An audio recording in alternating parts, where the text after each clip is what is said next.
You're listening to From a Certain Point of Skew, the only Star Wars podcast to discuss Skeleton Crew with so much 13-year-old Goonie-like enthusiasm, you'd think we lost our virginity to Carrie Green at an Amblin after party while running lines of cocaine-laced nostalgia off her bare ass.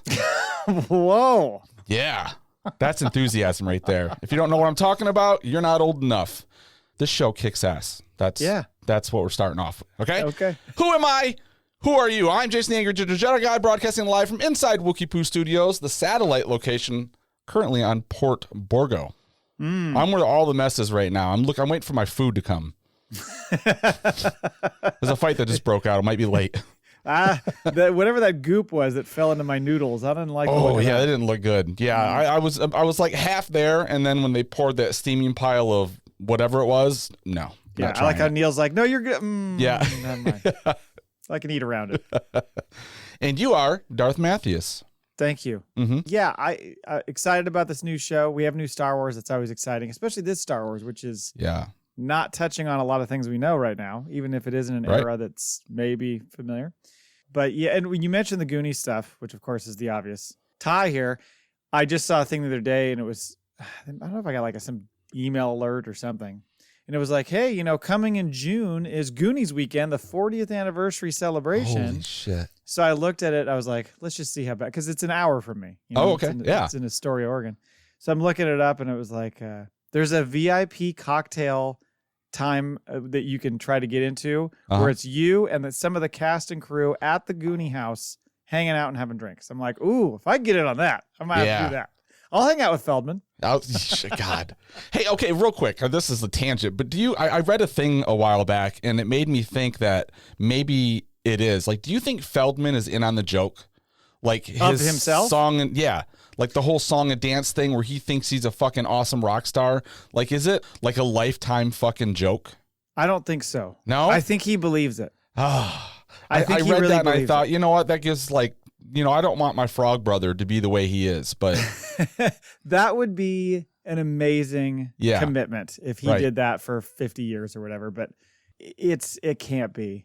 I think he truly in his heart believes that he's creating some really good stuff there. We find out like he's the son of Man on the Moon. What's that? Andy Kaufman. Andy Kaufman. Yeah, he's all in. I think I told you about this at the time, but back when I had that podcast with Neil. Mm-hmm. We were joking about Feldman because he had come back out and did that number on like Good Morning America or something. Right. Where he had like him and the Angels. The Angels, yeah. Yes. Yep. And so we were kind of joking about that and his dance moves. And then we started kind of kidding around about it. And we're like, we should get him on the show. And Neil reached out to his people somehow. And they're like, sure.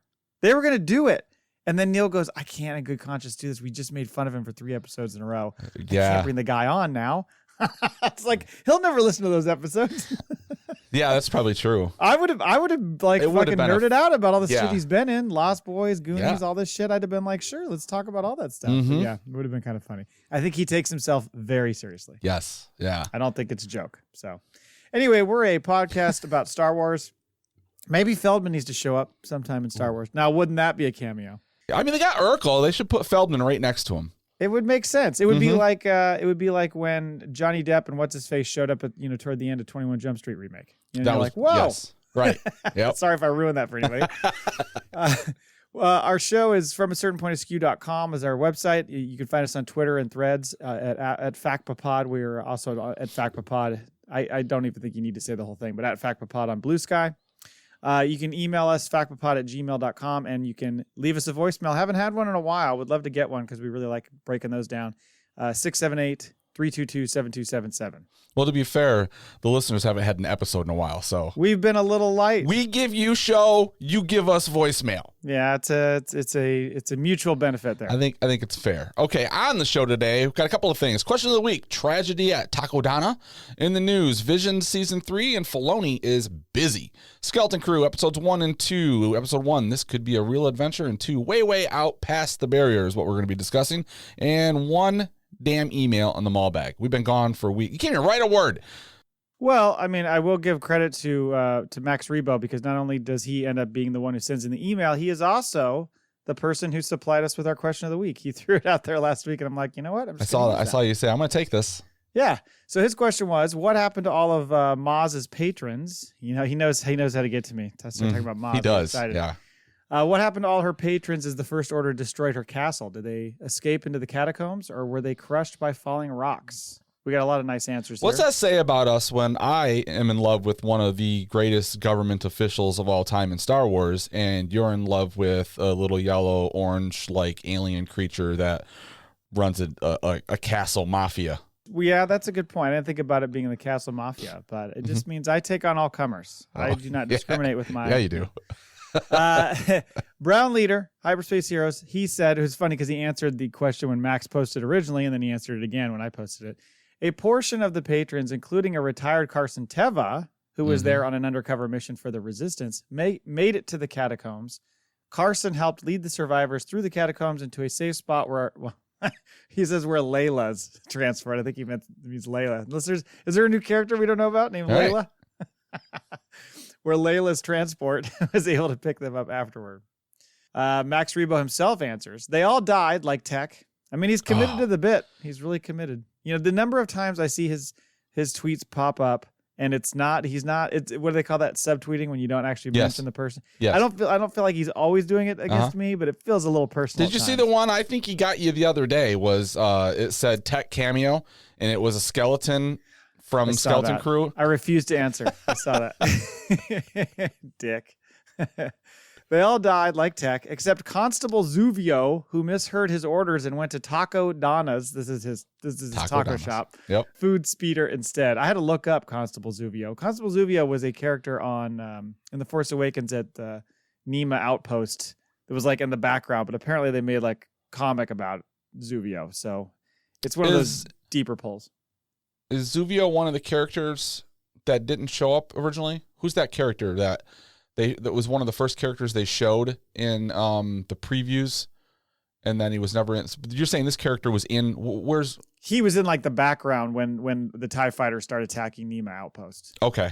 So, but I think they did some comics shit about him later. All right. It's a deep hole. We don't get into the comics as much, so these are the kinds of shit I have to look up. Where do these people find the time to like know all of this stuff? Like they're fucking mega fans. I give them credit. Yeah. It's like me watching, announcement videos for high school players picking their colleges. It's about the same level. Roe from the Scare Scuttlebutt posted the GIF of, it was when Eddie Murphy was on SNL. It was what was the skit? It was like there was shit going down at the North Pole or something. Yeah. Yeah. And it's just him saying, "Girl, they did." Garrick says, one of the first conversations my brother and I had after seeing The Force Awakens was how everyone at the bar was either killed or shot down when fleeing. It's true. I mean, I think the place is fucking in shambles. I don't think many people got away, and the ones that were alive, they were either shooting or taken as prisoner. Right, and I responded to Garrick and I said, well, there were those dudes that Finn was about to take off with. Did they get away? Yeah. Or were they shot down once they tried to fly That's away? right. I don't know. Maybe the resistance caused enough of a distraction that some of those people actually were able to get out. And finally, Adelphi Rangers. I'm pretty sure the patrons who participated in monthly disaster drills were able to make an orderly descent into the catacombs, where they were met by Hondo Ohnaka, who evacuated them off planet and into a lifetime of slavery in the spice mines of Kessel. Can't trust that Hondo Ohnaka. I want to go back for a minute. Like, it's been a while since I saw The Force Awakens, but when they do like the first establishing shot, and you see the castle, and then they show the Millennium Falcon, and they're kind of parked over by like the lake, right? And they got to do a walk to the castle. They don't show any other ships parked around that place, do they? They don't. Okay, so they definitely have like one of those Boba Fett garages that he's got in Jabba's castle.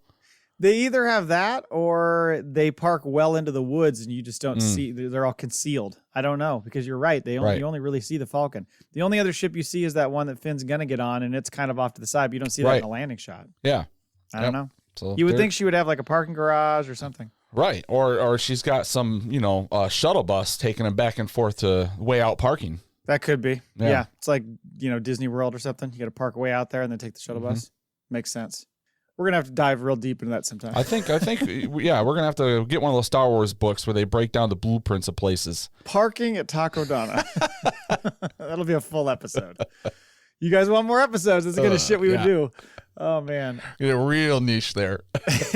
In the news, Visions Season 3. So it turns out that not only are we going to get the last little part of Skeleton Crew, the second season of Andor, the third thing we will get in 2025 is season 3 of Visions. They just announced that, whatever that was, like a week or two ago. And I've really liked the Visions animations. The thing is about them, they're these one-offs, so it's hard to get totally into them. Right. Because you kind of watch them go, oh, that was cool. And then that's it. You know what I mean? Like maybe I'll go back and watch them one more time. I think if it was a full-blown animated series, that's where I get more interested. Right. But I think they've done a lot of good stuff. Some of them have been a little throwaway, but some have been really cool. I would say a lot of them, but I think you've liked more of them than I have. Could be. I mean, I think there's the root of a great story in a number of them that they could expand on for sure. And so they just announced they're going to do 9 more episodes, I believe, with 9 different studios, all from Japan. So 4 of them are from the people who did stuff in season 1. So Kamikaze Duga, maybe is how you say that. They did The Duel. That was the first one with the Ronin, and he's like collecting the red kyber crystals. Oh, that one was awesome. Yeah. That's pretty cool. And I don't know if any of these are going to be continuations of what they already did or just brand new ones. Right. It's the same studio. I'm going to say it's Kinema Citrus Company. I don't know what that's called. The Village Bride is the one that they did originally. They're also doing another one. Production IG did The Ninth Jedi. They're doing another one. And then Trigger, who did The Twins. That's the one where they're like battling in space over a kyber crystal and stuff like that, if you remember that. They're also doing another one. And then there's 5 new studios. So we'll see what they make. You're going to be sad to know that Tatooine Rhapsody studio, the ones that did that with Joseph Gordon-Levitt singing to Jabba, they did not do another one. Man, that's just such a shame. You loved that I think that fucking studio went out of business. Second item is Filoni updates. So a couple of updates here, or a few notes. He confirmed recently that the production on Mando Grogu film is done, which means they have a full 18 months to do visual effects, edits, reshoots, etc. Why are they parking on it for so long? What do you think? I don't know, but I was reading something where somebody said, I think it was like the Force Awakens, they finished production like 13 months in advance, and I think another one did like 16 months in advance. So it's not totally out of the, totally uncommon, but it is pretty damn early. It gives them plenty of room to play with, get a really good edit down. The special effects are going to look amazing. So, I'm fine with it. I'm just itchy for a new movie. Oh, I agree. And I mean, wouldn't that be funny if all of a sudden they go, oh no, it's going to be Christmas of 2025, out of nowhere. I don't think so. I think they're going to stick with that date because they want to lock that in and make it and do it right. And so I'm cool with the long lead. I mean, it's been 7 years since they did a movie. Well, it's been 5 years, but it's. So do you think we're going to get Ahsoka? I mean, we could get season 2 before the damn movie comes out. Yes. No. You don't think so? No, because Ahsoka's going to film. So that's kind of the second point of this whole the news item is that it's he says he's really focused on Ahsoka season 2 right now. He's writing it himself. And the production, from everything we've heard, is supposed to start April of 2025. So that means it's not going to finish till like end of summer, maybe. Right. They're not going to be able to turn that around and post it by the spring. Like it's going to be late. I think that's going to be late 2026 after the movie. I'm just being hopeful. I appreciate the hope. You're pissing on my Amblin flakes, man. That's what rebellions are built on, those. That's true. So there's that. But then there was this other rumor that he had some other project in late 2025. Right. Now, what's your thought on this? Because I think we talked about it a little bit on DM, but maybe it's the film that he's going to do. Maybe he's just going right into that. It could be. That's the most logical thing. I mean, some people are acting like it's not. It's something else. Like it's another spinoff or something like that. And I was like, I don't know, man. I think it's either there's confusion that it's the Ahsoka season 2 stuff, or it's him rolling from Ahsoka season 2 right into his movie. Mm-hmm. I would be surprised if it's something else. I mean, I'd take it, like some new animated series or another spinoff. Great, but I don't see it. Well, I mean, after Ahsoka, unless they greenlight a season 2 of Skeleton Crew, which is going to happen at this point now. It certainly looks like a good option. There's nothing else in the queue for Disney Plus, right? I would think that they're going to want at least a series a year. Right. That was kind of what they said, right? I think Iger said that. They wanted to do quality over quantity and all that kind of stuff, but I think the plan was to always have a series every year. Mm-hmm. So if Ahsoka's 26, what's 27? Right. You got room there. Yeah, a little bit. I really, and I know I'm a Star Wars podcaster. Believe it or not, we do put out a lot of episodes, but it would be nice if we got at least one live action, one full animated series every year. That would be nice. I'm surprised they've not announced another animated series yet. That's pretty crazy. Although this is, one of our biggest complaints of this podcast is they don't tell us anything until, it's almost coming out, and then they still don't share shit about it. So yeah, the live action stuff you get, notes on early. The animated stuff, like you said, all of a sudden they're just like, here's a trailer for the new series. Right, you're like, surprise. What? Yeah. Like when they did that Tales of the Empire, it came out of nowhere. Everybody's like, oh, shit. Okay. I mean, granted, that was a short series, but still. Anyway, that was it for news. We could talk Skeleton Crew now. So overall, I've enjoyed it. I know you have. Yes. I think a lot of people are feeling that way, which is nice to see. I don't know. I mean, I think the series has a ton of potential. It's kind of a cool new take on the franchise, I think if you went into this series, like we talked about in our preview, not expecting or hoping for like an Andor style dark series and just knowing it's going to be more fun, kid oriented, I think you enjoy the series because it's like it's ticking off a lot of boxes. Yeah, I mean this show right now is in the same. It gives me that like when I first saw the Force Awakens trailer, or when I saw the movie, or even Solo. Like this is just fucking fun, and there's so many things. Like I can't wait to see. I haven't been able to sit down with my kid to watch it yet, but I told you he was really excited to watch this, so it's going to be fun because I think he's going to have a different outlook on it. I'm curious to see what he says. He's not a big Star Wars fan, but he's in love with the idea that there's a bunch of kids in this. But for us in our 40s, right? Still in your 40s? 50s. Anyways, we grew up in the 80s, right? Like the latchkey kid shit, the claimsies, like just all of these little elements they're putting in there, like all these things that we experienced as kids. And some of them are just nuanced little things that they've thrown in there. But man, they did such a fucking good job with this show. Like, well, before we get into the blow by blow, like the visuals alone on this thing. So at first I was looking at it, I was like, okay, some of the space scenes seemed a little bit like a series versus a movie style, just because there's just a couple things I noticed. Like space scenes. What do you mean? Like the right away from the first start from the start of the show, when they show the ship come in, there's something about the scene that looks a little, this is not a movie quality like production. It kind of gave me like the 1977 before it was remastered Star Wars vibe. Like you're looking at a fucking model coming into the frame, like, right. Yeah. Right. A little bit like that. And that's fine. But it's interesting too, because the first episode really plays like the first half of a movie. They take their time. Yes. They really let you sit with these characters, which I think is great.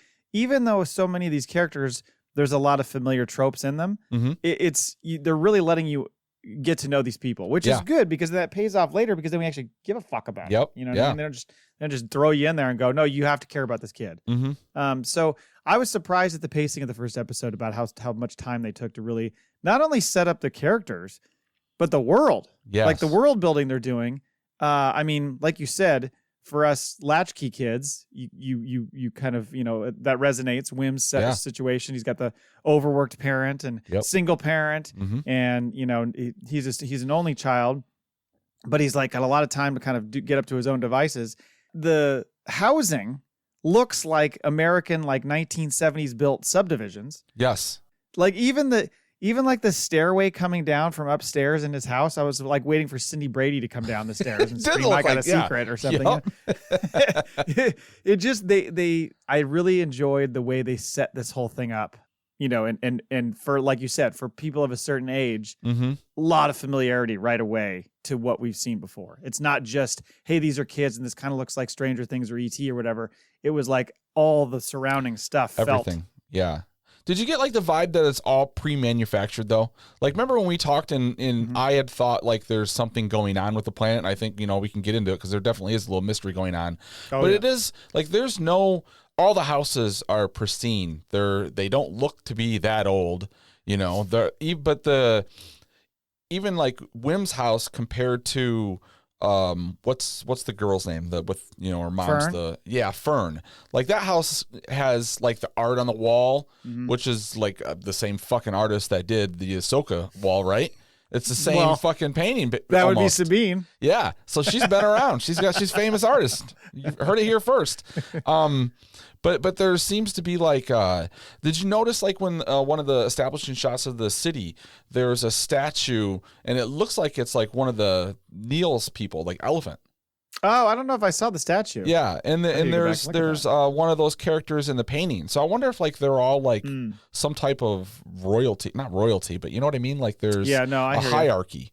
Yeah, maybe it could be. Yeah, I want to kind of go. Let's go through the episodes. Okay. And then at the end, let's get deeper into what the fuck At Attin is, because there's a lot of theories out there, and there's a lot of directions that could go. Okay. I haven't read any of the theories. Okay, I'm interested. Okay, it's interesting. So episode 1, what is it called? Oh, This Could Be a Real Adventure. So we start off with this like soft, whimsical music, and then you get this, not an opening crawl, but a text read, which was kind of nice. So it says, since the fall of the Empire, the New Republic has maintained order, and yet remote hyperspace routes are increasingly plagued by piracy. These pirates boldly brand their armored hulls as a sign to all ships, surrender or die. They really, really, really, really, really lean into the pirate thing here. Yeah. So, we see the ship fly in and get, I guess you could say, penetrated from the side. That does. By they're kind of like grappling hooks / Consent tunnels. forms were not signed. They were not signed. Yeah. No, this was a very aggressive move. Right. I thought that was cool. I hadn't seen anything like that before. Where it just literally pierces the ship, opens it up, and creates these little tunnels. Now, of course, instantly, all these people are running around on the ship getting ready for a firefight, and it is like, well, this is A New Hope. It's very much, and there's shots that are almost exactly to A New Hope. It gives you that same feeling. So, like right away, you're like, I'm in for a Star Wars thing, which is cool because you're not getting lightsabers or shit yet. So it's good that they're putting some of this recognizable shit up front right away, even though it's different. Yeah, down to the guy like looking up and around, almost waiting for the door to blow, kind of thing. Yeah, very, very similar. They fight back, but they're putting up a valiant effort, but they're just getting smoked by these pirates. And you're getting almost every character you could possibly ask for here. It's like, I know, every type of alien is coming through that door. Mm-hmm. Culminating with this wolf-looking dude named Brutus. Yes, and he lives up to his name. He does. He kind of makes sure the ship is clear. Then he says, Captain Silvo, you could board. Captain Silvo comes walking in with Urkel at his side. Yep. And what is Urkel's name? I'm forgetting now. Gunter? I think it's Gunter. That sounds right. I don't think they really say it. We just know that. It took me a minute to figure out, oh, that's Jude Law. Right when he started talking, I was like, oh, that's him. It was like his third sentence. I was like, oh, that's him. It took me a second because at first I wasn't expecting it. And I was so focused on like, what's this fucking helmet? Who is this dude? And then I realized, okay, he's threatening the captain. I mean, all this stuff is, again, so much A New Hope. Like, well, he's even like Vader, where he picks the dude up and just like off of his feet. And I'm like, okay, how is he that strong? Well, and he also is, like, what was the line? Something about what, he's like, this is a freighter ship or something. And he's like, well, then why do you have not hermetically sealed, what's it called? Whatever sealed. Magnetically sealed vault. Yes. Yeah. So the very, very familiar stuff here. I love the fact that the captain's like, all you pirate scum, vacate. And they're all just laughing at him. Okay, guy. We are protected by the New Republic. To speak to Jude Law's character, he's like, toss him out the airlock. You hear the guy go, ah. Yeah. I know. So he's a little ruthless. Yeah. They pop open the vault and oops, there's not a lot of credits in there. That's one way to sum it up. Literally one credit. So does that tell you like someone's rated that and left one there for them? Like whatever information he got, he was set up, or was it they just forgot one? I think. I see what you're saying. You're saying somebody beat him to the punch and left the one as like a fuck you. Yeah. Oh, that's possible. Yeah. That's a good point. I didn't think about it quite that way. I just figured, yes, somebody got there before them. I didn't think about the fact that they left that on purpose as almost like a little note. Screw you, got here first. Maybe it was Hondo Ohnaka. But also, like, wouldn't the people being pirated kind of like, look, we've already been robbed. Yeah, you would think they would say something. Yeah. So unless they didn't know, perhaps it all happened. They weren't aware of it. I don't know. It is odd, but yeah, clearly this fucks him up as far as his loyalties from his crew. Right. A bit of a mutiny happens here. He even calls it out. He goes, "Oh, a mutiny." I love the fact that you get the one guy, I think they're called Grands, the guy with the 3 eyes, and one of his eyes is an eye patch. And I love how he's patting Jude Law on the back like, it's all right, man. You're fucked, but it's all right. So he tries to fight him back, but clearly they, take him prisoner. Yeah, that was it. That was kind of the opening, cold open scene. I did like the way the way they showed. They pan down. They show this planet off in the distance. You're thinking right away, oh, we're going straight to this world that we've seen on the commercials and the trailers. Instead, it's just this like floating debris. Yeah, and the noise slowly builds as the thing comes into. I thought that was really well done. Yes. So speaking of At Attin, we go there. Wim, who, like I said, he's an only child, probably dealing with some ADHD issues. I think so. Let's be honest. I mean, he's a little scatterbrained. Last thing he wants to do is study. No. And he's playing with some action figures before school, and his dad's, hollering at him. And don't forget your jacket. And he turns around and grabs. I didn't. Like that's such a kid move too. He's got a pretty nice room, pretty good size. Man, he's living good. His dad clearly in over his head, so stressed out. We're assuming the mom died. I guess we don't know. She left she was gonna go get a pack of smokes. I was gonna say she leave him a Dear Wendell note. Yeah, Dear Wendell. The dad has kind of the vibe of the dad in 10 Things I Hate About You, where he's like, he's strict and he's trying to discipline his children and keep them in order. And fucking guy, gotta go to work. God damn it! Is that the? I've never seen the movie. He's the dad that's in? Is he in Clueless? What's he in? He's bald. He's in all of the Gary Marshall films. He was in. Right? I thought yes. Doesn't he also show up in a lot of the Nutty Professor? Can I get you anything? Rack of Lamb. He shows up. I have to remember because I can't remember Nutty Professor very well right now. But he's the one who's in. Oh God, all the. Why can't I think of the guy's name? Like the Best in Show movies and stuff. He shows up in those too. Okay. Anyway, this dad is just like. He's just chained to his job. Yeah. So he's just it's making it. I'm going to be late all week. All week. Here's he just your pours money to fix the problem. So Wim runs out to catch the bus and first of all, we get a droid mowing the fucking neighbor's yard. So I mean, this is what, like 10 years from now. We're gonna have droids out there mowing our goddamn yards. Well, we have they have like those drone lawnmowers that will mow your lawn, but this was a droid. Operating. Yes, operating a mower. And then you see Mrs. Ick, and I'm pretty sure the Ithorian historian's head exploded. Here, and then again on the bus when he sees another Ithorian. Right. A lot of Ithorians, She's walking her frog dog. Yeah. Mrs. Ick. Did you notice that the roads have these lines on them? Yeah, they're like not streetcars, but almost they're automated, right? But do you feel like the cars are attached to them? The bus certainly seemed like it was, but the cars almost seemed like they were floating above them. Yeah, I think it's like a magnetic rail. Yeah. Yeah. It seemed like the bus was actually almost attached to them, but maybe not. But it's like you can't drive outside the lines. It reminded me of that fucking Autopia place at Disneyland or Disney World where you get in the car. The little cars and you drive. Do they have? Yeah, and you can't get off the track. Metal thing, so your tires hit it and bounce off. Yes, and so you can barely turn and steer because pisses you off. It keeps you even at 6 years old. You want to rule the road. Yeah, it's bullshit. Yeah. Yep. So, but I guess it keeps everybody safe. Yeah, And the droids do not like the speeder bikes. They do not like those. Stay on the path. Well, the droids really kind of dominate the world here. A lot of safety droids. They're keeping tabs on everything. And like you said, a very clean environment. Hardly a lick of litter.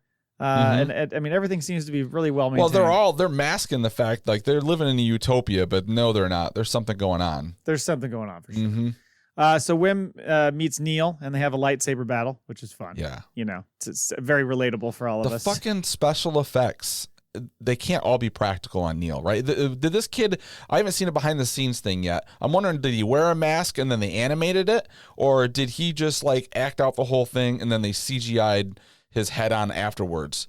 Regardless, it's amazing. Yeah, I would think the latter. Yeah. But I don't know. It'll be interesting to see how they did it because it does look really good. I mean, as goofy as he looked when I was watching the trailers, it flows with the character. Like it moves correctly. So you can just tell they're all just kind of stuck on this boring planet, but they have awareness of the outside world because they're playing Jedi stuff. Yes. So that kind of leads into our discussion later about what the fuck is At Attin and what do they know and how much information these kids have and all that kind of stuff. It's not quite North Korea and you don't have the internet. Like you're aware of things that have happened, but they certainly aren't aware of what's going on in the real world today. No way. Yeah, which makes me question what the adults know.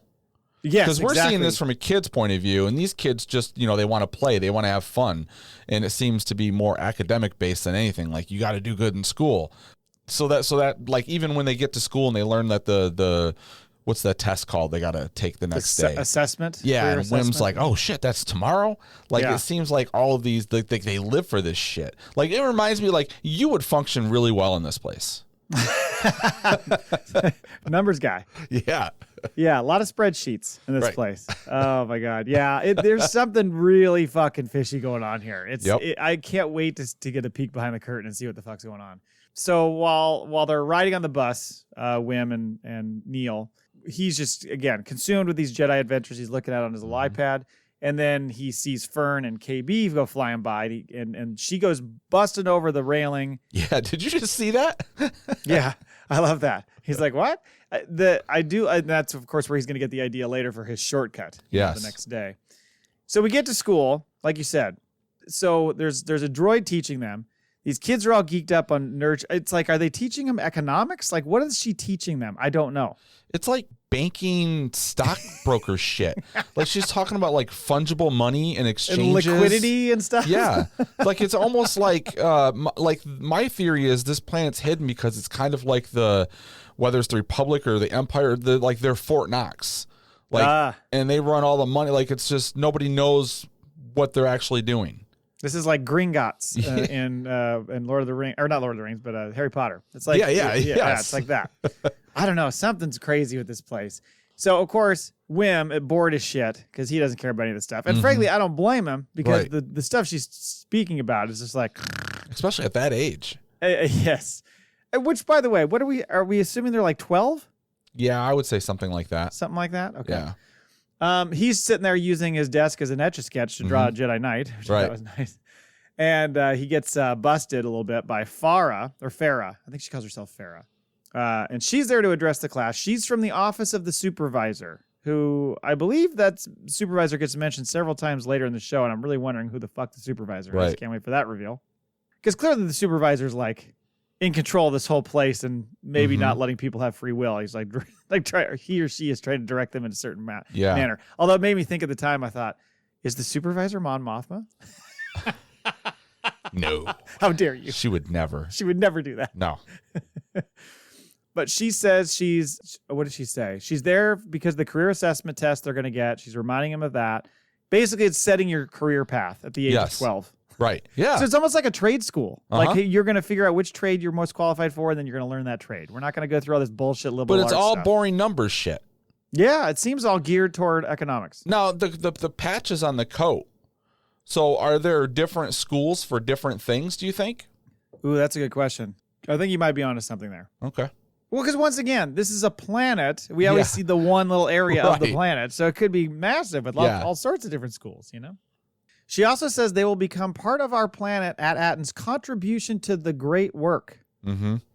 Now, I want to touch on the great work more later. There's a relative term to that in the High Republic, and I don't know that I don't know it's the same thing. It might be something different. I'm not sure, but we'll get into that. So the droid teacher asked the kids, "Hey, why don't you guys tell her what career you're going for?" And these nerd answers that come up. The one person says, "I want to be a statistical accountant," and that's the person Neil's in love with. Yeah, you see him. He's like, "Oh, Runa is her name." Yeah. Then the Ithorian chimes in. He wants to be an analyst, which I thought was funny. Again, the Ithorian historian's head explodes. And so does his neighbor. The neighbor kid's like, I want to be an analyst too. There's like going to be a West Side Story knife fight about to happen. So then Wim gets asked. He's like doing the thing with the head down. Don't call me. Don't call me. Don't call me. God, I related to that so. I was back in school. Look busy. Look busy. Look busy. Picture everyone in their underwear. He says he wants to help people who are in danger, and everybody just laughs at him. Like, that's what safety droids are for. I know. Which really fucking tells you something. It does. Yeah. Again, like I feel like we're gonna find out like their food is like they're eating themselves. This is some Soylent Green shit going on here. It's gonna get dark. Amazing. That would be amazing. Yeah, so maybe this all seems a little bit more lighthearted, but really at the root of it, it's just this nasty story. They're eating Neil's family, man. Yeah, those little siblings of his, that's food for the rest of the family. You just keep making babies to eat them. Yep. Did you see that? So they go outside. Did you see the kids on the playground playing like some like morphed version of like soccer, juggling, and hacky sack? No, I didn't see it. Yeah, they're in the background like kicking this thing. It was like a little orb, but they're not touching it. It's almost like they're they're like doing little headers, but not actually touching it. It was kind of funny. I always like those little details like that. You know, it's kind of fun. So it's after school. We see Fern and KB flying through town. She's just like going nuts in her speeder, and they show them go over one of those bridges. By the way, I see this shot of them going over these bridges. Is that not what Grand Rapids downtown looks like? Doesn't it kind of look like that with those bridges going across like that? Yeah. Yeah, we have a lot of those. Yeah, okay. Yeah. It kind of looked like that. She's clearly like a daredevil. Kind of doesn't play by the rules. Obviously, her mother does. So she's trying to kind of conceal that. Right. But she is definitely a kind of a rebellious type. Mm-hmm. And then we see Neil go into his house, speaking of his family. What a family he has. What a loving household he has. They're all just waiting for the kid to come home. Picturesque. The father and the mother's home. Like, yeah, they're already there. Yeah. He's got his siblings are Jorko, Jobo, and then baby Tulu. They have fucking names already? Oh, yeah. Okay. I always turn the captions on so you can tell. Oh, okay. Like who's who. They're all happy to see him. It's just, it's such a contrast to Wim, who goes home. His dad's not there because he's working all the time. His mom's dead. And he's like, again, goes home to a dark house, barely, and it's weird. Like even the windows in the front of Neil's house, that whole house is just lit up with daylight. And Neil's is like above the kitchen counters, some windows shining, light shining in, but it's pretty dark. But like kind of the slats down, almost that like, that Top Gun lighting style where the sunlight's coming through the slats, that kind of thing. And it's like, he doesn't even have like syndicated, Flintstones to turn on or anything. It's nothing. So back to Fern, who is, staring off into space in her garage, another dreamer. Mm-hmm. KB is realizing that her bike's fucked because she needs a new power converter. Power converter? Yeah. Hey, where have we heard that before? I know where you can get one. It's a bit of a trek. Up rolls Bonj Falfa. A couple things here. One, he's looking kind of like a young Ben Solo. Okay, yeah. Like a little bit like Adam Driver. And he's just dogging Fern and KB, along with his two cronies who don't really say much, just laugh. I got like a Biff vibe with his two cronies. Total Biff vibe. Yep.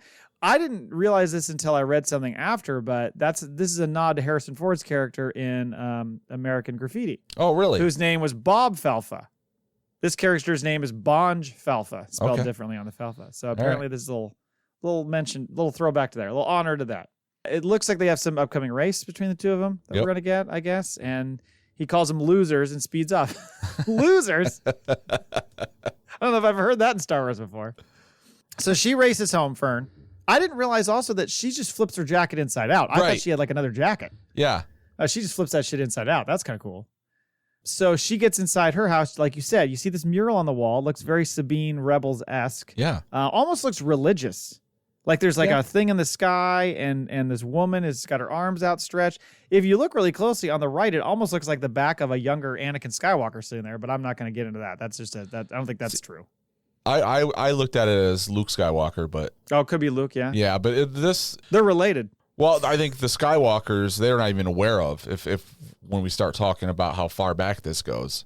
Because you're right, it seems like a lot of generic Jedi talk, not specific names. You don't really get names. It's just always like telling the story of, oh, this is a Jedi, but we don't say who it is. And of course, there's another fucking Ithorian in the damn picture, too. Yeah. Ithorians everywhere. Mm-hmm. And it's like these people consulted with our friend, the Ithorian historian.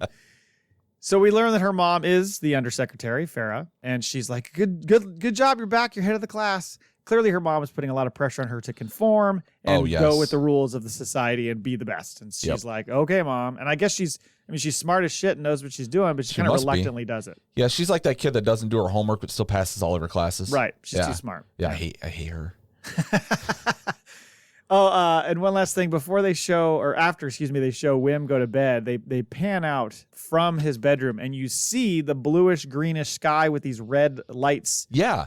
And that's meant to be the barrier, I guess. That right. It's keeping them from not only keeping things out and keeping them from leaving, but also preventing them from even seeing the fucking stars. Yeah, that's weird.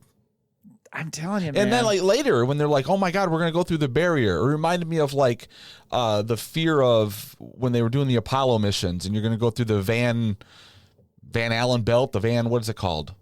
Something that you couldn't survive. Writing a fucking story on it. And I forget the name of it. Yeah. Yeah. It was like this radiation that surrounds. So it made it fear. The kids, they came off like they were fearing that.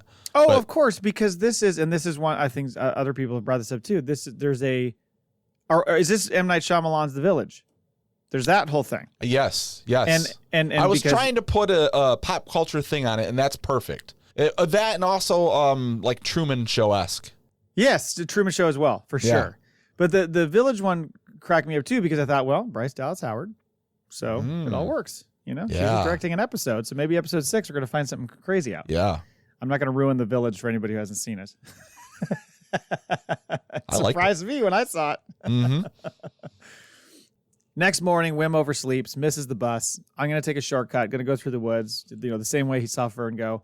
Meanwhile, they show these kids getting ready for their test. This cracked me up, this line. If you must, they're giving out all these instructions about the test. Yeah. If you must use the refresher, remain seated and utilize your desk controls. I'm sorry, what? Right. What, you got to pee there? Or does that mean you can turn your test off and go take a leak?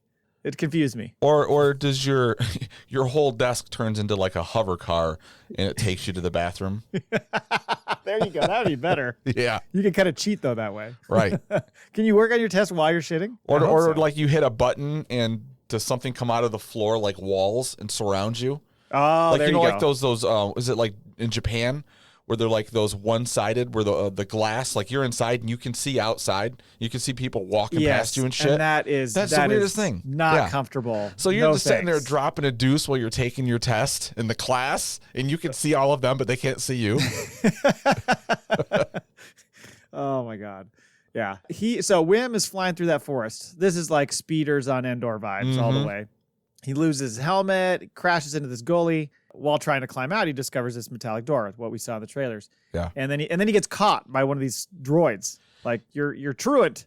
So are these droids just walking around, or is this like a kid didn't show up for school, we need to go looking for him? Because I'm getting the sense that they're purposely staged to keep people away from things. Right. So you're saying they're protecting people from doing things. Yes, I agree with that. Okay. So I think that they are aware that he's missing, but I think it's more they're surveilling the grounds. Right. And realize, there's a student here that he should be in school. Mm-hmm. But it's fucking creepy. And you know how I feel about those robots. I know. You love them. I let them go a lot with Star Wars because it's, it's the future, or in this case, the past. But this was getting a little too Big Brotherish. Yes, it is. The way they're monitoring. I love how he goes. They said, you need to return to school. And he goes, okay. How? Yeah. How the fuck do I get out of here? So, and not to mention the robots, the safety robots, they got a little Boston Dynamics vibe to them, don't they? They kind of look like those things we keep seeing on those videos that you send me all the time. Goddamn you.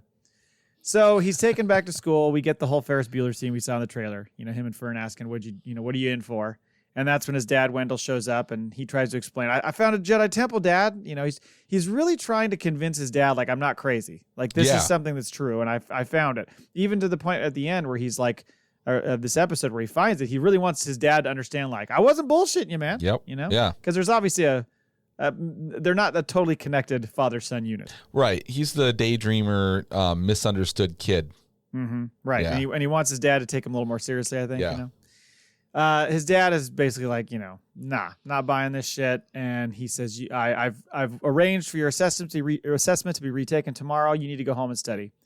Now, of course, Fern overhears this Jedi Temple reference and is like, right. Interesting. The next scene I was not ready for at all. And that is, we see Neil's house and the little siblings are gathered around watching the Holo thing from the holiday special. Right? I fucking lost my shit. Yeah. It was like exact footage. It was the straight footage. Yes. It was so fucking funny. that whatever, Lumpy or Itchy, whichever one is the son, is sitting there watching in that holiday special, which if you've seen it, folks, you know that scene starts and you're like, what the fuck is, I mean, there's a lot of those scenes in this, in the whole holiday thing. special. The whole thing for the most part. Yeah. Like when Diane Carroll starts, doing the VR porn and stuff, but it was like, it got me. It was a fun little reference there that they got. Then followed up by the fact that he then spies on him through the skylight and he's taking a bubble bath. And that tub is huge. Enormous. I love it. He's like, oh, shit. It's like that fat kid playing with his battleships in Pee-wee's Big Playhouse or Pee-wee's Big Adventure, right? Oh, my God. I forgot about that. Nice reference. Oh, shit. So they go to the garage to get some of Neil's dad's tools. And what the fuck is that on the wall? Is that a St. Pauli girl? Yeah, it is. I thought the same thing. I was like, hey, I used to drink that beer. Oh, my God, man. Just the little. But was it like a Twi'lek? Like what was the? No, it was a Neil creature. Oh, was it? Okay, so I watched it on my phone, so I didn't holding see. the beer steins. Yeah, it was. There's so many times I'm like, I wish I could pause and zoom in because I right. You need to watch that shit on a bigger screen. I know. I watched the first episode this morning. I was trying to get through both of them, but I got the first one on the big screen. So much better on the big screen. Yeah, it is a lot better on the big screen. Yeah. So then and then you get the point where they show up at the site at the goalie, and the exchange between the kids is just so typical. They're doing claimsies, claimsies and unclaimsies, and well, you can't do it if we're not here. Right. Well, I love that. And then I like how Fern says it's not a Jedi temple, and Wim goes, "Yeah, huh, it is. Yeah, huh." When was the last time you heard "yeah"? Yeah, I know. Yeah. Huh.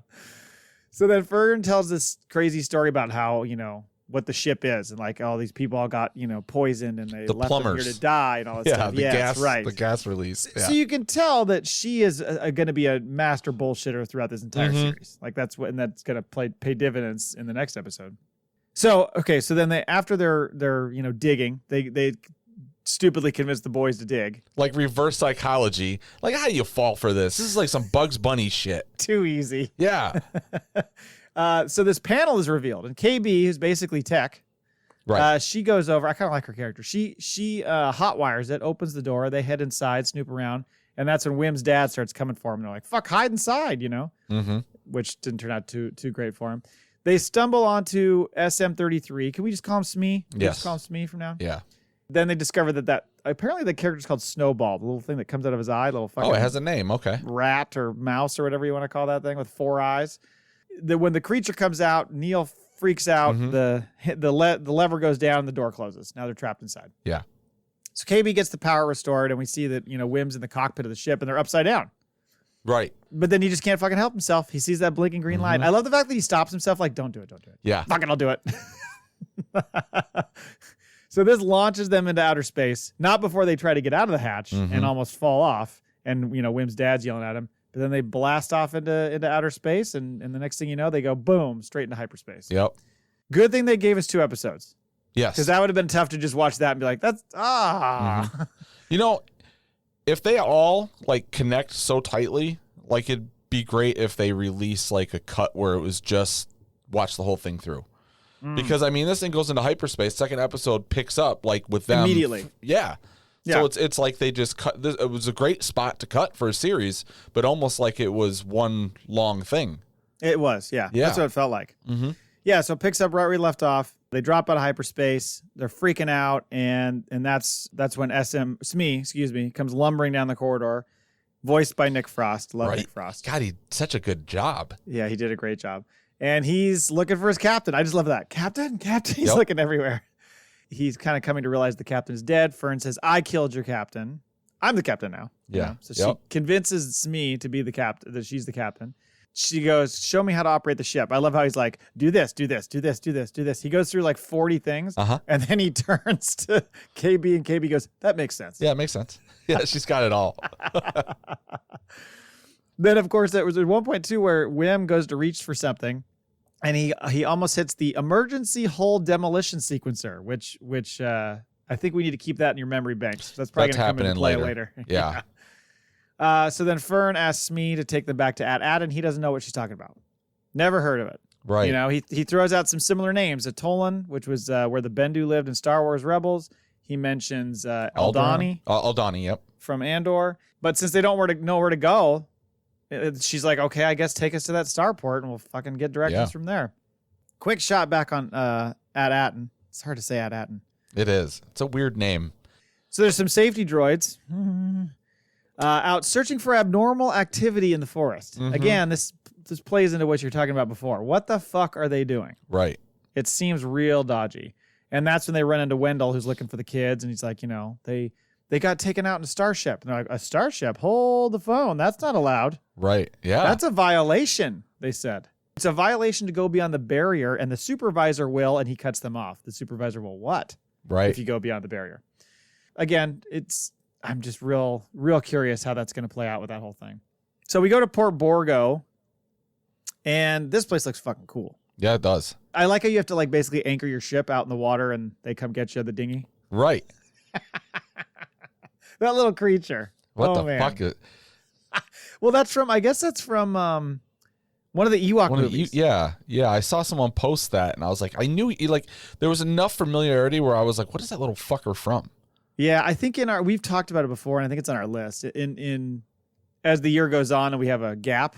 Yeah, in 2025, we need to watch those Caravan of Courage and all that stuff. Yep. Yeah, we need to watch that shit. It's been so long since I've seen them. I don't remember a goddamn thing about them at all. I remember it'll feel like watching them new. Yeah, I don't know enough to know what the hell's going on. I remember images. Yeah, right. Yeah. So I like how they arrive. They come out of the dinghy, and the first thing they see is a pirate just fucking puke his guts out right in front of them. And then if you notice, as the camera pans to show the shot, there's feet dangling. I saw that. So someone's hung up there, yeah. Well, so is it somebody's hung, or is it the pirate thing where they're just sitting on a ledge? You think it's people hung. It could be people hung. Holy shit. Yeah, that's a pretty violent place. That's true. Good point. It's definitely they're not in a good place. I guess the pirate had too much spotchka. Who knows? But then you get this interesting line. KB goes, "Look, aliens." Now, there are other aliens on their planet of At Attin. Is it just because they're different aliens? I think so. I like the fact that Neil says they look weird. Yeah, yes. This woman who's working the door at a club. Yep. Some sort of club. I'm not sure what. She spots him, and she goes over and is like, oh, fuck. To Fern and KB, yeah. Guys, are you kidding? I like how she asks them, are you children? They could be another species. Yeah, maybe they're full-grown adults. It's like spotting Grogu, You'd be like, are you a baby? It's like what's that one guy's name that was really big on the internet a year or two ago? And there's that video of Shaq playing with him like he's a baby, and Shaq didn't know he was a grown man. Oh my God, I don't remember this at all. Was this a temporary internet sensation? Yeah, it's he's from another country somewhere, and it just blew up. He's a really short dude, but he looks like a fucking toddler. And there's he comes walking in a room, and Shaq's like, "Oh, you're so cute," doing all this stuff. I had no idea. Oh my God. Well, I don't remember that. I have to look that one up. I'll send it to you. So this gal is worried about the kids. You shouldn't be here. This is not a place for kids. Let me help you get home. Where's your home? Yeah, but did you get that? I got kind of I believed it, but it was also she was luring them a little bit. Because doesn't one of them say, "Hey, you're kidnapping us"? That's what she says. Well, right. I don't know. She's not a Zygerian, is she? I don't know what she is, but I could see where. I mean, I like that she has the street smarts enough, given where she lives, which is totally sheltered. Fern to be like, you're trying to fucking take us somewhere. I'm stranger danger. Yeah, exactly. But it seems so. It's hard to tell if she's being earnest when she's trying to help them or not. But she says, "Where are you from?" And she says, "At Attin." She's like, "No, seriously, guys." I know. And then later they say it again, and she says, "Quote, oh yeah, you're a couple Linderlings from the lost planet of eternal treasure." I know. What a title that is. Yeah. So it's a myth. The Lost Planet of Eternal Treasure. So when we see that shot in the trailer of that big treasure room, is that going to be back home? I think so. I don't know. And then meanwhile, the boys decide to go grab a bite and eat because, hey, Scoob, there's food, total dummies. Did you see the creature they sit down next to and they say, we'll have what he's having? That looked like one of the creatures you see at Takodana. We see them at Maz's place. Right. Same creature. Really well done. Looks the really crustacean looking thing? No, not that one. The first one they see. Okay. You just see them turn their head and look at him like, fuck off, I'm not talking to you. Yeah. I don't know that we saw the crustacean guy before. I don't know if we've seen that species before. So yeah, they're sitting there trying to eat, and that's when he tries to pay him with Old Republic credits, causes a big stir with the pirates. They also say we're from At Attin, and the pirates are just laughing their ass off. Okay, and I think that's when one of them says At Attin's a myth. So then Wim causes this distraction. They try to run away, and then they get caught. Fern steps in, fires the blaster in the air. I mean, she's the tough one. She's the leader. She is, yeah. But that doesn't last long because literally the Nikto just fucking grabs the blaster from her. And that's when Smee steps in to save the day. Get your hands off my captain, and beats the shit out of all these fucking pirates. Yeah. He's got all sorts of tricks, like the little shield things that heat up and burn the dude and all that stuff. Did they heat up, or was it the laser blast? I think the laser blast heated him up. Okay, that's what Yeah, sorry, that's what I meant. Yeah, so he's deflecting, but they're causing this friction that heats it up, and then he burns the guy with it. Just, brands him. Badass. Did you see, by the way, at one point when this whole fight breaks out, they showed one of those, those Clatoonian guys that kind of look like they had dog faces? We saw a bunch of them in Book of Boba. Yeah. So one of them was getting a tattoo. It was the Hutt cartel tattoo. Is that what it was? Yeah, the only reason I know that is because I play Outlaws, and you see that logo all the time. I'm like, hey, that's the Hutt, Okay. They do actually manage to get, because of the fighting with Smee, they manage to get back to the dinghy, and then he gets stunned, and that's when our guy Brutus shows up. Yes. This was interesting because he says, how did they find our port and how did they get past our cannons? I was under the impression this was just kind of a loose, open pirate port. Do they have some sort of ownership of this place? Yeah, that's what I thought it was like. Yeah, where anybody goes to get some grub and hang out with their kind. Right, or get hung. Yeah, yeah. That too. or go to the club. But yeah, that was an interesting line. And so then he says, lock him up in the brig. And that's where they meet our man Jah Nawad. And he wanders out from the shadows with, leg bindings on and proposes, I'll get you to your ship. You take me with you. When they're like, we can't get the key. And he said, the distance between the key and us is an illusion. And then he pulls the key over. Right. Now, the way he says that, is that foreshadowing to say he's not really a Jedi? Like it's a trick? Or even Force, yeah. But why would it be a trick? That's the thing, is because we know if he's Captain Silvo, which he is, right? Mm-hmm. Then he was locked up in there. So we know, he's not there to play a prank to find out information. You know what I mean? It doesn't add up. I mean, the only thing you're thinking is, yes, right. I see what you're saying. It's not a full setup where they planted the kids there with him to try to get that. Yeah. I don't think that's the case. For his perspective, a lot of people thinking, well, why didn't you leave earlier? If you have the Force or these other tricks to get the key and get out, why didn't you do it for earlier? Well, his legs are bound, and he didn't have a fucking ship to get off. And even if you get out of the brig, you're probably going nowhere. Yeah. And maybe he tried, and we just, we just haven't seen that stuff. And that'll, we'll get into more about exactly what that means and if he does have the Force and all that kind of stuff. Clearly, it impresses Wim, who's like, you're a Jedi. And he goes, shh, can you keep a secret? And that's it. Right. End of the episode. So, great stuff. All in all, like I said, I love the potential of the show. I love the fact that they did take their time setting it up. And kind of leaning into the whole Goonies thing. Yeah. It's almost like there's some 1-for-1s there. Like Wim is Mikey. Yes. Neil is Chunk. Okay. And what's her face? KB is probably Data, I guess, to a degree. Data. And I would say Fern's probably Brand, probably the brother, even though there might be some relationship later there with Wim. Right. She's the kind of doubter, no nonsense person that feels a little bit more like the Josh Brolin character. She's not Mouth? I don't think she's Mouth. Yeah, I know. Mouth. It makes me wonder who's going to show up at that Goonies weekend. It's because Feldman, yes. Chunk, yes. I bet you Sean Astin will. Astin will, for sure. Martha Plimpton in the house? Get her there. She's great. Kerry Green? Is Kerry Green still around? I hope so. I think so. Brolin? They going to get Brolin to show up? I don't know, man. I'm trying to think. He was in the image. Was it Entertainment Weekly when they get all these groups of people from famous movies or TV shows back together? Yeah. Brolin was in those shots, wasn't he? I think he showed up for that. He might have been. He seems like a fairly down to earth kind of person. So he probably. But I don't know how many of those you go to. Like every year and every 5 years, they probably say you should do it, and Chunk's probably like, I'll do it, and then everybody else is like, I don't know, man. Right. But 40th anniversary. Years? It might be one of those where it's like, guys, we're getting old. This might be the last one we do. Let's go ahead and do this one. I don't know if we talked about it in this show because I don't know why we would, but there was a thing it must have been when they were doing all the Goonie stuff and they were talking about maybe a sequel happening a few years back that I came across. What's his? One of the characters? Donner. Richard Donner, the director.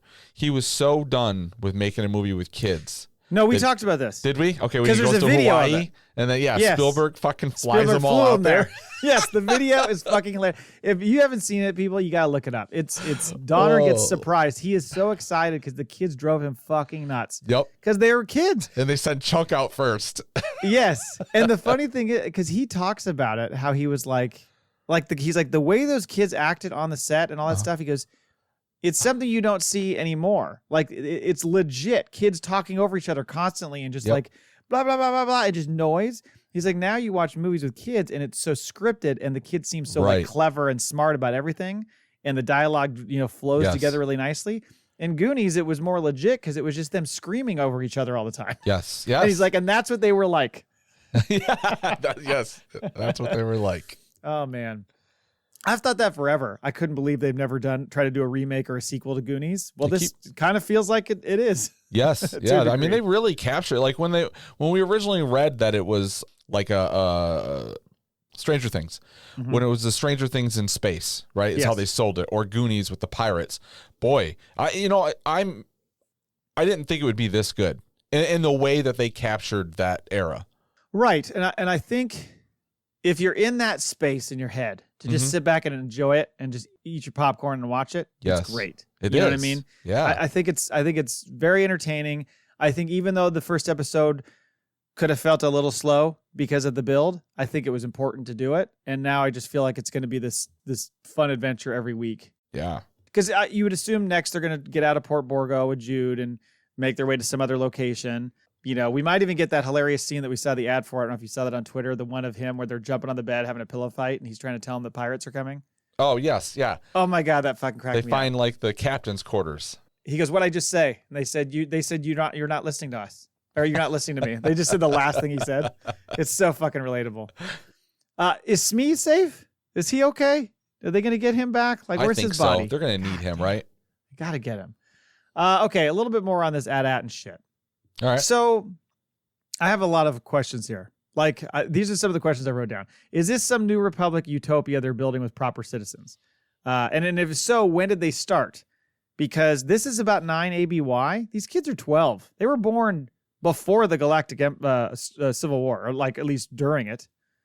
So all this stuff happened at that time. So it's not like it's fresh and they built this all after the Battle of Endor and started from scratch there. This has been going on the whole time. Right. And how has this planet remained untouched?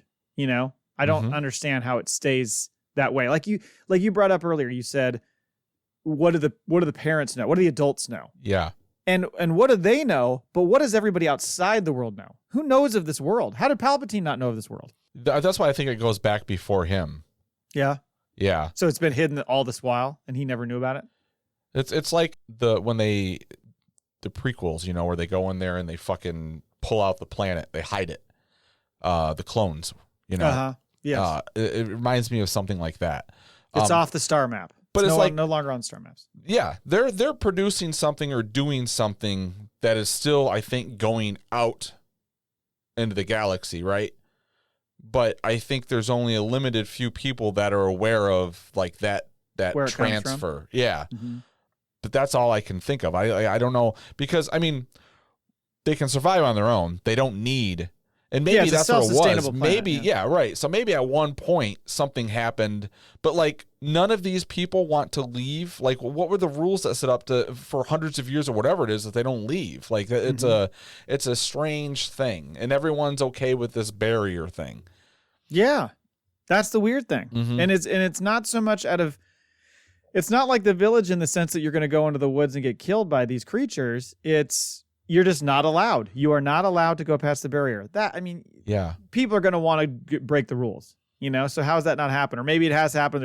We're going to end up finding out there's a bunch of fucking people in prison because they try to break through and get through the barrier, and the droids caught them. I don't know. Maybe this planet, like they are led to believe that they aren't capable of like planetary travel. Well, there's no starships. Right. So like they're aware of these things, right? So like, has it become a time where like, you know how like Rey says she thought Luke Skywalker was a myth? Mm-hmm. Has it like time passed enough where it's been enough generations where everyone just thinks this stuff was myth?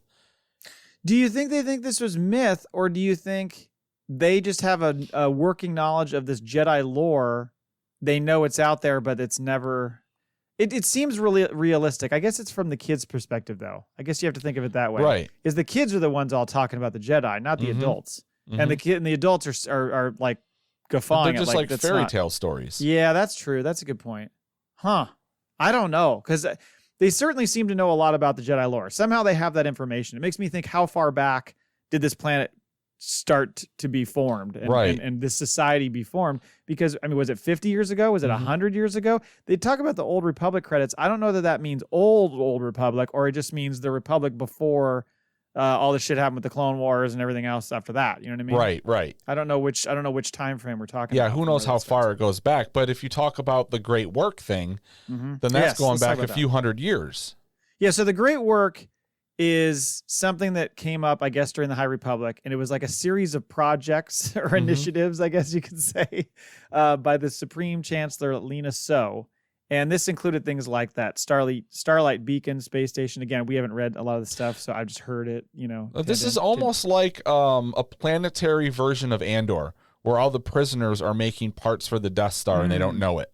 Sure, but they don't feel like prisoners. They just feel like they're living their normal lives. Yeah. They don't realize that they're stuck. Part of a bigger even though thing. They are absolutely stuck. Yes. It's not I can't swim. It's I don't have a ship. Because in the Old Republic, they're building that satellite, right? That's the Starlight Beacon thing. Yes. Right? It's a space station. Right. Yeah. So that's one of the Great Works. So it's the Great Works plural. She says the Great Works singular. But also, like, if it's been hundreds of years, like, what the fuck are they think they're building where they have no finished example of it, Right. Like, what's your reward? Where's your payoff? Yeah. So we're doing all this work for who and where, but they have to have something to show for it, and they don't. Is this like Lost? You got to hit the button every so many hours or whatever. You got to hit the button. You don't know what's going to happen, but you do it because you're worried what's going to happen if you don't. It's funny. I was looking up some of these other things that are part of the Great Works. There was like construction of communication relays throughout the galaxy, and they were also working on a treaty between the Quarren and the Mon Calamari. Good luck. Oh. I mean, that's like you could solve the Middle East before you can get those two together. I don't know. I'm interested to see how much of that is a tie. Rarely would somebody throw out a term like that when there's that term existing elsewhere, and there's not a direct. It seems like there's got to be some piece of that's related. Oh, I think there is. I think the story that he's reading is going to tie into it some way. Whether directly or thematically or something, but I think that has something to do with what's going to play out as well. Yeah, I think you're right. I don't know. I love the fact that this is this lighthearted, fun mystery of these kids getting lost in space and trying to find their way back, but with this lingering mystery of what the fuck is going on here. Yeah. You know what I mean? So it's cool to have that. And like, look at the way. What's the supervisor? The Farah? Yeah. Oh, look at the way the undersecretary. Dressed. The undersecretary. She's dressed much like Mon Mothma is in Ahsoka. She is. So, like, as much as everything looks kind of early, before prequel, they still get the latest fashions. Yeah. So there's what I'm saying. Yeah. So that's like, there's something going on where maybe she is high enough where she's part of some system outside of the planet. It could be. I love the fact that when she first introduces the kid, she goes, I took a break from my very busy day. Right. Because this is important to me. Yeah, I think Mon Mothma's there. Mon Mothma is the supervisor. Or Farah is the actual supervisor, and she just calls herself the undersecretary. Nobody ever actually sees. It's like one of those things. The wizard. Yeah, that's right. Don't look behind the curtain. Yeah. They did, by the way, list the director breakdown of the episode. So episode 1 was Watts. This was David Lowery, and he's doing the next one too. It sounds like those two will kind of go together. The Daniels, the guys who did Everything Everywhere All at Once, they did episode 4. Jake Schreier did 5. Bryce Dallas Howard did 6. There's your village. Lee Isaac Chung did 7. Now, apparently, Jude Law has said that's where you get a ton of, I think, his backstory. I saw that on Twitter, yeah. You get a really good understanding of exactly what his motives are, where he came from. And then episode 8, the wrap-up episode, is John Watts as well. And you said it earlier. We went into this thinking this is a one and done. But if this continues to do well with audiences and there's enough of a story to continue to tell, especially with all this crazy mystery shit about the planet and everything else, right? I think you can make another season of this. Or even because there was speculation that there's a spinoff, a pirate spinoff with Jude Law. Yes, there was that. Right? Yep. Instead of a second season, it was another story, probably using characters, right? And he's the main character. But and maybe that makes more sense than trying to continue it on with these kids. I don't know. Yeah. You know, maybe this kid's story is better encapsulated in this one season. You know, is it going to be the kids getting into the same trouble again? That gets tired. Right. Yeah. So you couldn't really do that. What's your theories on this, John? I would. So, I think he's just a fucking he's just trying to make his way. He's a simple man making his way through the galaxy. But is he, I mean, he's a fucking killer, right? I think he's force sensitive, and I think people have talked about, is he like an inquisitor back in the day and all this shit? I don't think that's the case. Right. But I think he was force sensitive. I think he got real jilted by whatever, all the stuff that went down during Order 66 and all that. Right. And I think he's just been trying to fucking find a way to survive, and he'll do it by any means necessary. If that means he's tossing guys out of the airlock, he's tossing guys out of the airlock. If it means he's trying to, fake being the head of the pirates so he can get a bunch of money, he'll do that. I mean, it makes sense for a Jedi to like hide way out in the Outer Rim. Yeah, it's an easier way for him to hide. He probably doesn't show those force skills ever, so the people are not attuned to it. And I think he just tries to he's probably a little greedy and just wants to get his money and do his thing and not be bothered. I don't think he's under some great plan. I think he's just. Oh yeah, I don't either. By. I'm trying to think by the end of this, is he going to be more of a villain to these kids? Like I can see him using the kids to get out, but does he become some sort of protector with them? I think he will betray them and then make amends. Which is. That's the standard. Formulaic, right? It is formulaic, but I kind of feel like they're okay with that. I feel like they're kind of okay with some of these tropes we're seeing. They're okay with some of the formulas we're seeing. I think you're going to see that same situation happen. I don't think you're still going to feel like you can trust him totally, but I think he's going to eventually have to do the right thing for the sake of the kids. Yeah. Whether that be letting go of something that he wants or whatever, he's going to have to save them somehow. What if he's a clone of Luke Skywalker? That checks out. Yeah. I like it. There was a third baby inside Padme. Yeah, we talked about that. That's true. They didn't tell her about it. Oh my God. I don't know. There's a lot to discover there. His character is very intriguing. I saw, because I always try to read through and see what other people think about the show just to kind of get a taste of it. And like I said, most people are very positive. I saw somebody say something about how somebody was writing some negative review, and they're like, you don't introduce the most intriguing character until the end of the second episode, a quarter of the way through the show. I'm like, you needed to set the fucking baseline with the kids first. You had to do that. So I don't think they're holding off too long on his character by bringing him toward the end of the second episode, because this is all about the kids getting in trouble and being stuck. Yep. So fuck off, guy. Oh, and was there 8 episodes? So there's 8. Yeah, relatively he's introduced pretty quickly. And if they're doing a fucking spinoff, then you didn't need to show him this whole show. It's not just his show. So we'll see. Anyway, great show. Really enjoying it. Love the new Star Wars. Love the fact. I mean, we took a lot of time with this because I really wanted to get into all the setup they did in episode 1. It's one I've talked about on the show before. It's one of my favorite things about new projects or new franchises or whatever is I really dig that first episode a lot or the first movie a lot. Because it sets up all that stuff, it puts you in that world. And it kind of makes you understand exactly what's going on. I think it's important to set that up. If you rush through it's too impossible. Well, and it makes you give a shit about all of these characters. And there's so much. It moves at a really quick pace. It builds interesting things for all the characters, and I think there's already foreshadowing to events as well. So it was done really well. I think it was a great if you want to call it a pilot. It does its job excellent. I think. This is a perfect series to me. Well, because when you first see the people get hung up on run times, and I do too, because sometimes you see stuff and you did when I teach you with the second episode. Yeah. But when you see it, you realize, they spent so much time in that first episode because of all that setup. The second episode was really throwing them into the danger, and the third episode feels like it's going to be a continuation of that second episode. I think the whole thing you could say is boom, boom, boom, boom, boom. But at the same time, it sounds like 2 and 3, same director. It's going to be they cut that part of it in half essentially.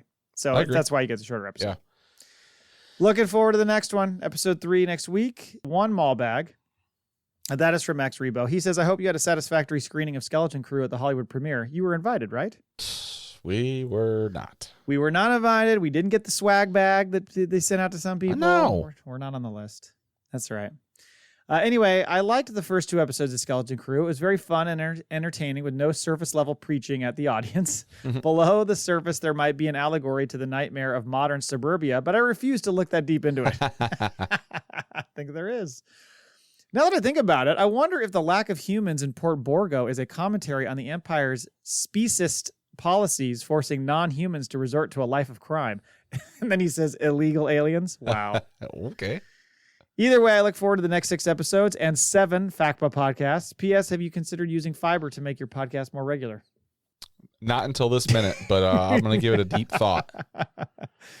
I think you're always going to have commentaries on society in any project you see in art. That's part of the process, and part of the whole reason for that is it's not just existing in a vacuum. It's actually a big theme of science fiction as well. Absolutely. So you're going to get that, but he seems to be speaking from a standpoint of not enjoying some of the aspects of the Acolyte, I'm sure, and that's where that is. And that's the thing. I mean, I think for a lot of people, whether their gripes about the Acolyte were from whatever angle they were coming at it from, this series, if they're allowing themselves to just enjoy it, which seems like some people are, is almost seems like it's almost a palate cleanser for a lot of people. Like if you didn't like the Acolyte, this is throwing you right back into just good old fashioned fun Star Wars. So you're probably enjoying that more because of that. So, good for you. I'm not gonna jump on that because you'll get a bunch of Angry Ginger stuff if I start. He's gonna leave it.